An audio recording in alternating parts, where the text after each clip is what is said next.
Many people have asked me how I do the new needle felting work that I'm working on now that I'm not doing pottery anymore.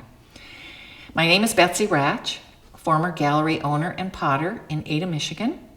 And I would like to share with you, if you're one of those people who's curious about, well, how does needle felting work? How do you take this fluffy, soft, airy stuff and turn it into something that will stand up and that's fairly firm? And today I would like to show you how to do that.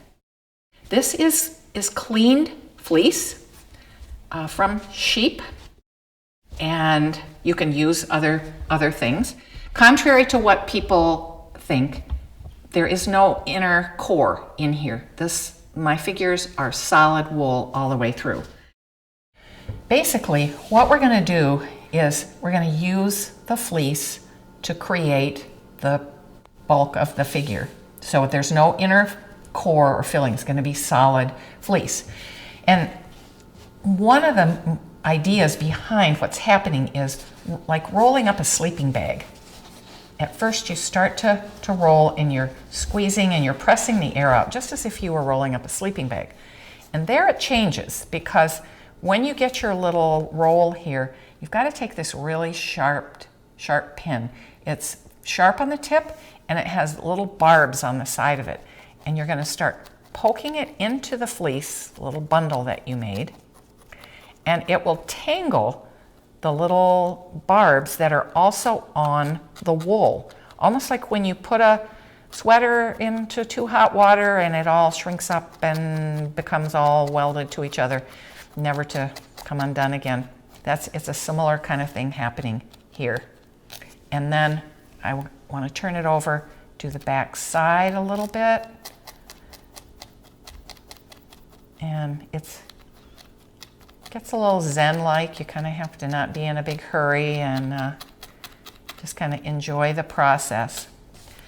And I'm going to flip it back over so that it's on the front side where we started, and then continue. And you're rolling and continuing to create this little bundle, which will, in time, it will be enhanced with more wool at the end, at one end, so that it will become wider for the base, and then the top will be compressed, and we'll add little pieces for garments and arms and that sort of thing.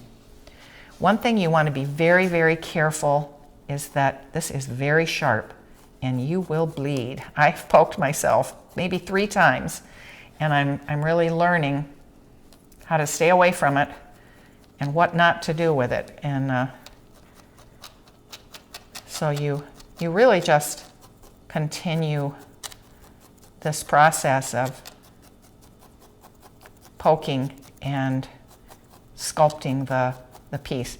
If you want to make a piece, like give something a neck, like if this was a little body here, I could start just repeatedly poking here, and you see what starts to happen is that a little trench or a little depression starts to form there. And you can continue that and make a kind of a neck there. It also makes it more dense because you've taken a lot of fiber and pressed it in, and so it becomes much more dense and strong. Now, I'll take a break here so that you don't have to watch me do all this, and come back and show you how it looks after I've worked on it for a few minutes.